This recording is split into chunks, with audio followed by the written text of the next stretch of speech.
शिक्षा पाठ्यक्रमस्य तृतीयपाठस्थं सन्धिम् अवगच्छामः। अत्र सन्धेः नाम भवति परसवर्णसन्धिः। नाम्ना एव स्पष्टमस्ति यत् परसवर्णः परवर्णस्य सवर्णः भविष्यति इति। एतस्मिन् सन्धौ परवर्णस्य सवर्णः भविष्यति। सन्धौ पूर्ववर्णः भवति, परवर्णः भवति, परवर्णस्य यः सवर्णः भवति तादृशः सन्धिः भविष्यति। अत्र वयम् उदाहरणे पश्यामः। प्रथमम् उदाहरणमस्ति मुन् च इति अस्ति।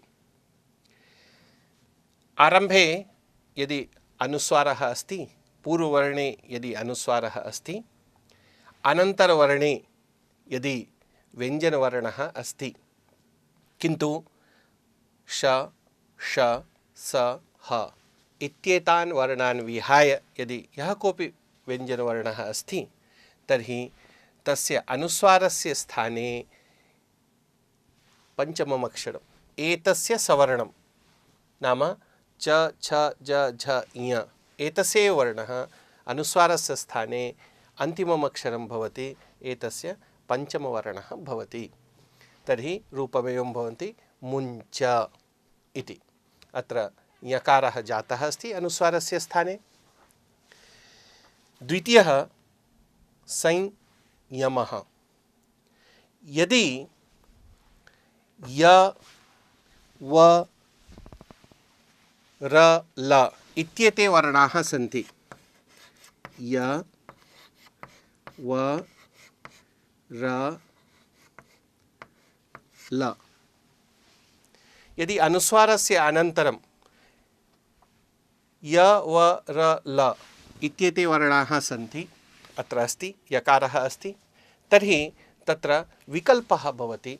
अनुस्वारः अपि भवति, एवं यकारः अपि भवति, तस्य उपरि एवं चन्द्रबिन्दुः इव लिख्यते। तदा एतस्य रूपद्वयमपि सम्भवति, संयमः, संयमः। अत्र यकारस्य द्विवारं लेखनम् अनिवार्यं। संस्कृते वदामः द्वित्वं भवति।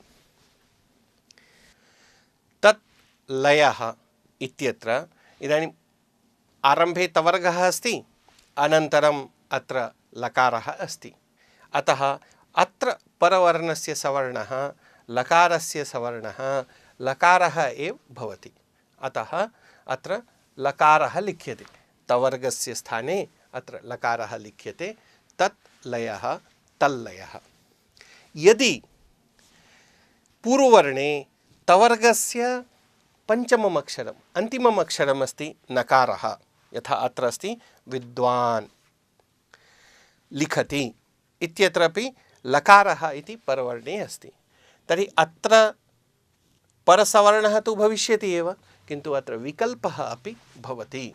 यदि अत्र पञ्चमम् अक्षरमस्ति तर्हि तस्य विकल्पः अपि सम्भवति। इत्युक्ते एवं लकारः अपि भवति, चन्द्रबिन्दुसहितः लकारः अपि भवति। तस्य एवं रूपं भवति विद्वान् लिखति इति एवं रूपं सम्भवति।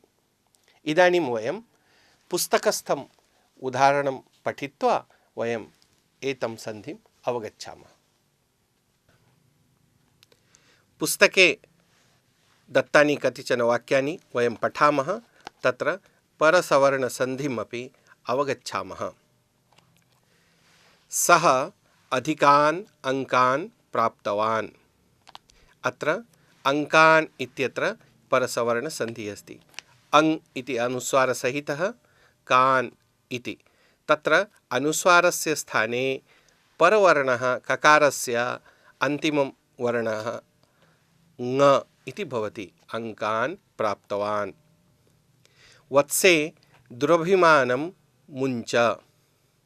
वत्से दुरभिमानं मुञ्च। अत्र मुङ् इति अनुस्वारस्थस्य परसवर्णः नाम चकारस्य अन्तिममक्षरं यकारः जातः अस्ति। विनयः छात्रस्य मण्डनम्। अत्रापि मकारस्थः अनुस्वारः यः अस्ति मङ्, तत्र परवर्णः यः डकारः अस्ति तस्य टवर्गस्य अन्तिमम् अक्षरं नकारः इति जातः अस्ति। मण्डनं मण्डनं मण्डनम्। आनन्दः परमं सुखम्। अत्रापि आनन् इति अनुस्वारस्थस्य परवर्णः यः अस्ति दकारः तस्य अन्तिमम् अक्षरं सवर्णरूपेण जातः अस्ति नकारः इति। आनन्दः परमं सुखम्। चोरदर्शनात् कम्पः उत्पन्नः। अत्रापि कम्पः कम्पः। अत्र कङ् इति अनुस्वारस्थस्य यद् परवर्णः अस्ति पकारः तस्य अन्तिमम् अक्षरं मकारः इति जातः अस्ति। अहं करोमि। अहं करोमि एतत् कार्यम्। अत्र कश्चन अंशः स्मर्तव्यः। यदि पदान्तः अनुस्वारः भवति, यथा अत्र अहम् इति पदम् अस्ति, पदं नाम संस्कृतशब्दः अस्ति, तर्हि अहम् इति पदान्तः अनुस्वारः अस्ति, अनन्तरं ककारः इति अस्ति, तस्य परसवर्णः भवति ङ इति भवति। अत्र विकल्पः अपि अस्ति। यदि अनुस्वारः पदान्तः भवति तर्हि तत्र विकल्पः अस्ति परसवर्णे। यथा अत्र अहम् इति पदमस्ति, अत्र तदनन्तरं परवर्णः ककारः इति अस्ति, अत्र एतस्य परसवर्णः ङ इति भवति, किन्तु अत्र पदान्तः अनुस्वारः इति कारणेन अत्र विकल्पः अस्ति। इत्युक्ते एवमपि रूपं तिष्ठति, एवमपि रूपं तिष्ठति, अनुस्वारसहितं रूपमपि तिष्ठति, अत्र ङकारसहितरूपमपि तिष्ठति। अतः अत्र विकल्पः अस्ति। पदान्तः अनुस्वारः अस्ति चेत् एवम् अस्माभिः स्मर्तव्यम्। अग्रिमम् उदाहरणं तथैव अस्ति। वक्रं चलति वक्रं चलति सः सर्पः। अत्रापि वक्रम् इति पदान्तः अनुस्वारः अस्ति, अनन्तरं चलति इति अस्ति। अत्र द्विधा अपि वक्रं चलति वक्रं चलति इति द्विधा अपि रूपं सम्भवति। तण्डमरुं कः वादयति? तं डमरू। तं डमरुं कः वादयति इति। अत्रापि अनुस्वारस्य परसवर्णः ण इति जातः अस्ति।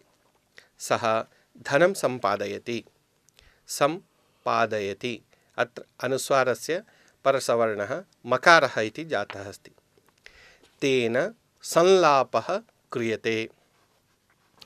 अत्र अनुस्वारस्य अनन्तरं लकारः जातः अस्ति। वयं पूर्वं ज्ञातवन्तः यदि लकारः भवति य व र ल तर्हि तत्र विकल्पः भवति, लकारः अपि भवति, चन्द्रबिन्दुसहितः लकारः अपि सम्भवति इति अत्र द्विधा रूपं भवति। अत्र पुस्तकस्थं वयम् अभ्यासं पश्यामः। तत्र प्रथमः अभ्यासः अस्ति गङ्गा। गम गा। अत्र अनुस्वारस्य परसवर्णः कवर्गस्य ङ इति भविष्यति गङ्गा इति। एवमेव द्वितीय उदाहरणे अस्माभिः सन्धिः करणीयः। पृथक् पृथक् लिखितः अस्ति अङ् बा। अत्र अनुस्वारस्य स्थाने परवर्णः यः अस्ति बकारः तस्य वयम् अन्तिमम् अक्षरं लिखामः मकारः अम्बा इति। एवं वयम् उत्तराणि विलिख्य अन्ते यद् उत्तरं दत्तमस्ति ततः वयं परिशील्य आत्मनः परीक्षणं कुर्मः। तृतीय अभ्यासे यः अस्ति तत्र विकल्पः अस्ति। किमर्थम् इत्युक्ते तत्र पदान्तः अनुस्वारः अस्ति। यथा धर्मं चरा। अत्र द्विधा अपि रूपं भवति, अनुस्वारसहितमपि भवति, धर्मं चरा। अपि च इत्यस्य सवर्णः ञ इति, धर्मं चरा इत्यपि रूपं सम्भवति।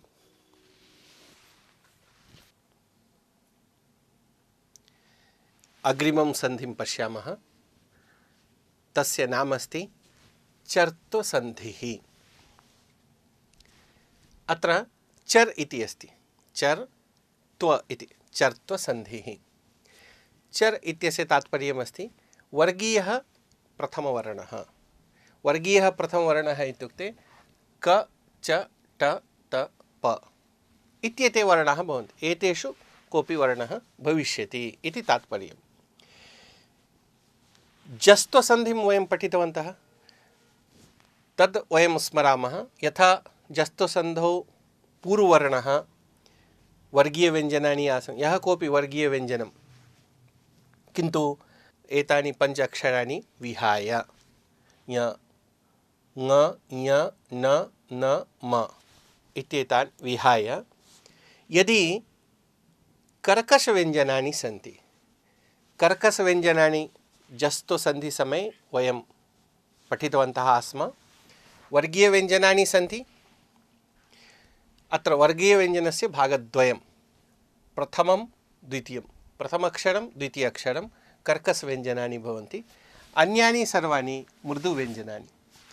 अत्र प्रथम द्वितीय अक्षरं तेन सह सः स श स एतानि सर्वाणि अपि कर्कषव्यञ्जनानि। यदि एतानि पञ्च अक्षराणि विहाय यः कोऽपि वर्गीयव्यञ्जनम् अस्ति, तदनन्तरं परवर्णे यदि कर्कषव्यञ्जनम् अस्ति, तर्हि एतस्य स्थाने चर् भवति। इत्युक्ते प्रथमवर्णः भवति, क अथवा च अथवा ट अथवा त अथवा प, एतस्य एव नाम भवति चर्। अतः एतस्य सन्धेः नाम चर्त्वसन्धिः। अत्र उदाहरणं पश्यामः। यथा अत्र अस्ति अनुष्टुप् इति अस्ति, अत्र वर्गीयव्यञ्जनस्य बकारः अस्ति पूर्ववर्णे, तदनन्तरम् अत्र छकारः अस्ति। एषः छकारः कर्कषव्यञ्जनस्थः अस्ति, यतः एतद् द्वितीयं, प्रथमं द्वितीयं कर्कषव्यञ्जनं भवति, अतः एतत् द्वितीयवर्णः। अतः वर्गीयव्यञ्जनस्य अनन्तरं कर्कषव्यञ्जनम् अस्ति, अतः अत्र एतस्य स्थाने प्रथमवर्णः इति आदेशः भवति। अतः अनुष्टुप् छन्दः, अनुष्टुप् छन्दः। द्वितीयम् उदाहरणमस्ति अस्मद् पत्रम्। अत्रापि वर्गीयव्यञ्जनमस्ति, ङ य न न इत्येषु कोऽपि अन्यः वर्णः नास्ति, दकारः अस्ति। तदनन्तरम् अत्र प्रथमक्षरमस्ति कर्कषव्यञ्जनस्य, वर्गीयव्यञ्जनस्य प्रथमक्षरं कर्कषव्यञ्जनं भवति। अतः अत्रापि इदानीं निमित्तमस्ति, अतः एतस्य स्थाने पूर्वतनवर्णस्य स्थाने अत्र प्रथमवर्णः भवति, दकारस्य स्थाने तकारः इति भवति। अस्मद् पत्रम्, अस्मत् पत्रम्। इदानीं पुस्तके विद्यमानानि उदाहरणानि वयं पठामः, अपि च चर्त्वसन्धिमपि अवगच्छामः। अत्र प्रथमम् उदाहरणम् अस्ति रामायणम् अनुष्टुप् छन्दसा रचितम् अस्ति। अत्र अनुष्टुप् छन्दसा, अत्र बकारस्य स्थाने पकारः जातः। अस्मत् पत्रं भवता प्राप्तं ननु? अस्मद् पत्रम्, अस्मत् पत्रम् इति अत्र दकारस्य स्थाने प्रथमवर्णः तकारः जातः अस्ति। एतादृग् कर्म किमर्थं कृतम्? एतादृक् कर्म किमर्थं कृतम्? अत्र एतादृग् इति गकारस्य स्थाने प्रथमवर्णः ककारः इति जातः अस्ति। सत्कीर्तिः सम्पादनीया सर्वैः। सद्कीर्तिः, अत्र दकारस्य स्थाने प्रथमवर्णः तकारः इति जातः अस्ति। मात्रा षट् खाद्यानि कृतानि अद्य। षड् खाद्यानि, षट् खाद्यानि, अत्र डकारस्य स्थाने प्रथमवर्णः टकारः इति जातः अस्ति। विपत्कालं कोऽपि न इच्छति। विपद् कालम्, अत्र दकारस्य स्थाने प्रथमवर्णः तकारः इति जातः अस्ति। परिषत्कार्यं मया कृतम्। परिषद् कार्यम्। अत्र दकारस्य स्थाने प्रथमः वर्णः तकारः इति जातः अस्ति। एवं अभ्यासे प्रथमे अभ्यासे सन्धिविच्छेदः करणीयः अस्ति। षट्सप्ततिः। अत्र प्रथमवर्णः अस्ति टकारः, किन्तु यदा वयं सन्धिविच्छेदं कुर्मः तदा एवं भवति षड्सप्ततिः इति अस्माभिः सन्धिविच्छेदः करणीयः। द्वितीये उदाहरणे ऋत्विक् प्रमुखः ककारः अस्ति, तत्र अस्माभिः गकारः इति करणीयः भवति। ऋत्विग् प्रमुखः। एवमेव अन्यानि उदाहरणानि वयं करिष्यामः। पुनः अन्ते दत्तेन उत्तरेण सह अस्माकम् उत्तरमपि मेलयित्वा आत्मनः परीक्षणं कुर्मः। द्वितीय उदाहरणे सन्धिविच्छेदः दत्तः अस्ति। अस्माभिः सन्धिः करणीयः अस्ति। प्रथमवर्णः कः, पूर्ववर्णः कः, परवर्णः कः, तत्र कः आदेशः जातः इत्यपि आवरणे अस्माभिः लेखनीयम् अस्ति। यथा प्रथमम् उदाहरणम् अस्ति आरभस्यते। अत्र भकारः इति अस्ति, तस्य स्थाने अस्माभिः प्रथमवर्णः करणीयः भवति। प्रथमवर्णः अस्ति, पूर्ववर्णः अस्ति भकारः, परवर्णः अस्ति स। इदानीं भकारस्य स्थाने प्रथमवर्णः पकारः इति करणीयः, आरप्स्यते। तदनन्तरम् अस्ति भूभृद् पतिः। अत्र पूर्ववर्णः अस्ति दकारः, परवर्णः अस्ति पकारः। अत्र इदानीं पूर्ववर्णस्य स्थाने दकारस्य स्थाने तकारः भविष्यति, भूभृत् पतिः। एवमेव वयम् एतान् अभ्यासान् करिष्यामः, आत्मनः परीक्षणमपि करिष्यामः।